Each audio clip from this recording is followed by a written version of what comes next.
gonna be some long ass shit. Trauma. I really don't want to do this. Focus, bitch.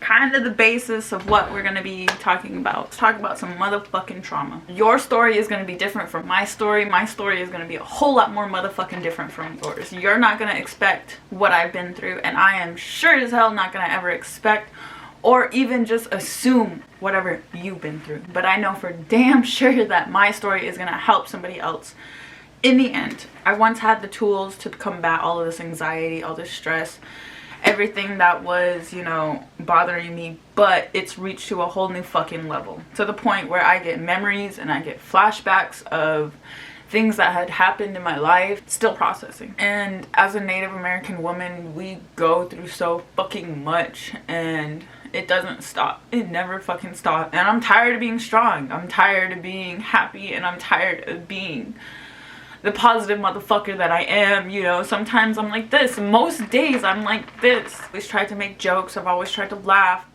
But it's because I am hiding something a whole lot more detrimental. And it sucks, bro. Like, I could go around telling everybody my sad story, but nobody's gonna give a shit. They're just gonna be like, oh, you know what? I have something to say about your sad story too, because it happened to me too. And it's like, okay, great. But we don't all have to be self-centered to where I can hear about your tragedies. I can hear about the trauma that the shit that you went through without having to bring up myself. And a lot of people don't do that nowadays. A lot of people want to be like, oh, that happened to me too. Oh, and yep, I went through the same thing, and you know what? Mine was worse because of this, that, and the other. No, all of it, it's all fucking bad. It's all worse. Start fucking becoming an adult and a person. You kind of just shove all that back in your subconscious because you're just like, you know, I don't need to deal with it right now. I got bills to pay. I gotta get this. I gotta get that. I wanna so much shit on my plate that taking care of myself is on the back burner. And it should be on the front, because nobody's gonna take care of you but yourself. I literally said this like a couple videos back, but like, I was literally, I don't like to reuse words over and over again, but the last couple months have been, I don't like to be played with. I've been played with, I've been cheated on, I've been lied to, all of those things, to where I will halt that shit down, and I will cut it off, and I will cut ties. Who are you? Basically, if you screw me over, if you ignore me, if you do any sort of thing that I haven't reciprocated, like if I don't know, if it's just one-sided, you know, then that's what it is. But why did I waste so much time on this person who said that they fucking gave a shit about me, but really they don't, because their actions do not match up to their words? And as a woman, a lot of men are gonna want you sexually before they want you mentally, all right? And you guys dominate the motherfucking board. No other woman is gonna be just like you. That is your power, all right? And men, I love y'all. Y'all the homies, y'all the real ones. But some of y'all are so traumatically fucking broken that you guys want to stay that way. And you guys don't want to grow. You guys don't want... And it's not even like change. It's just growth. It's just maturity building on top of communication, bro. And if you don't want that, then that's cool, because we're going to go off and find a man that is grown enough to even accept that reality.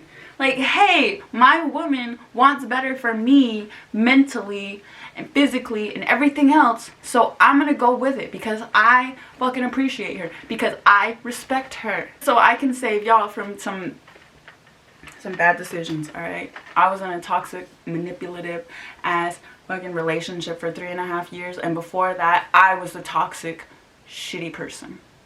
Okay, it took a brain surgery to fucking help me switch my life around. All right, and I'm not gonna lie, I was a little bitch back then, dude. I do not like the person I was before I had my brain surgery, before God came down and boom, fucking humbled me. I was not that kind of person that I would fuck with. Now, I feel like my expectations are so damn high that I can't find anybody that I even want to fucking have energy with. Alright, I gotta fucking charge my camera. So after I charge this camera, I will come back to you, hopefully Boo-boo. Changing something more comfortable. But point being is we ain't gonna start this. We ain't gonna go about our life blaming other people for the shit that happened to us. Like, yeah, it's their fault, but really, time is inevitable. Shit keeps moving. Those wheels keep turning, and you know what? You just gotta keep pushing, because things will happen if you just continue to go about your life, man. Life will, like, punch people down, and you gotta have faith that, like, they'll get theirs, baby, but you need to be focused on yours, alright? You need to look at the positives and not so much the negatives. Also, when I would be having those flashbacks and stuff, I got really sad and I got really emotional. And anybody that has to go through that sort of flashback would be emotional. Like, obviously, like, you're literally reliving that horrifying experience all over again. And so, with that being said, it fucks with you mentally. And drinking alcohol and smoking herb or cigarettes, you know, whatever, pick your poison, you know, is only like just shoving a band-aid onto the healing process that's trying to, you know, develop. But most importantly, like, when that sort of shit happens, you have to get inside your own brain and help yourself. Literally, I imagine myself as a grown-ass woman going to save the little girl that I was when that happened to me. I literally had to hug that little girl and tell her, hey, it's gonna be alright. Hey, it's gonna be okay. Things are gonna go down in a certain type of way that, you know, you're 26, almost 27, and you're gonna love life. You're gonna be happy with the way that you have everything set up, that you feel complete, and yet you've only lived a quarter of your life. You handle situations differently. You're not so sad and angry on the inside. You're still alone, but, you know, that's something that you're just gonna have to get used to. Odds are 99% out of 100, there ain't nothing. There ain't nobody. Even my own mom would look at me and say, what's wrong with you? What's wrong with you? She still has never apologized for the things that have happened to me. Does she owe me one? Fuck no. Do I feel like I deserve one? Maybe.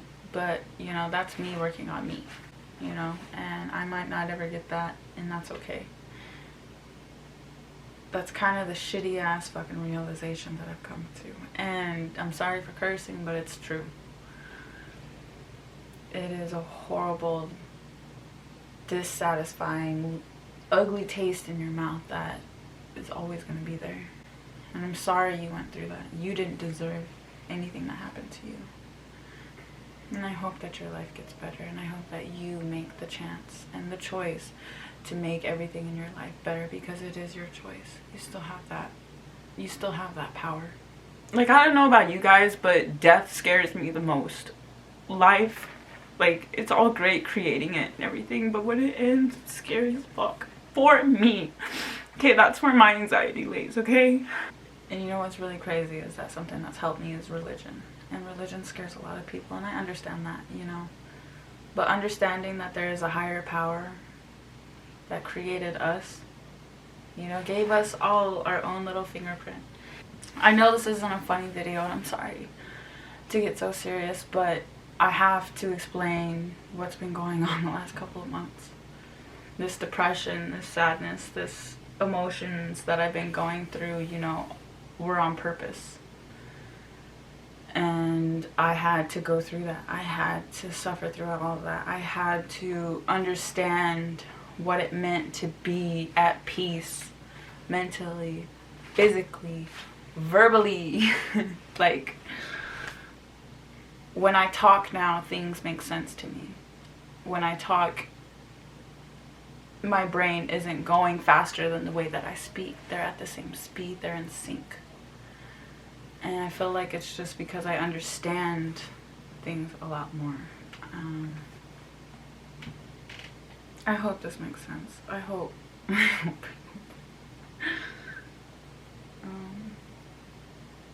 Just don't be completely destructive. Yeah, I'm talking to you. Don't be completely destructive. Don't turn into stone. I know you're a hard ass, but don't turn into a rock.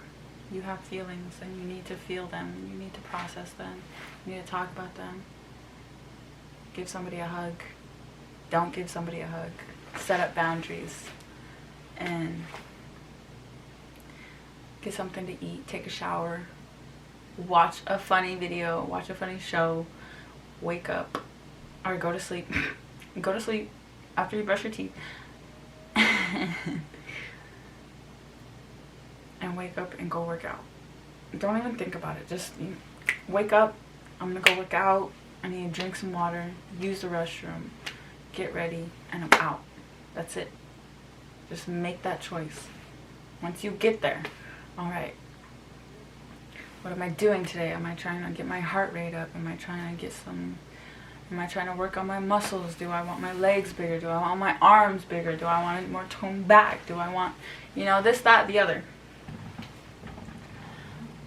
Do I just want to walk to clear my head?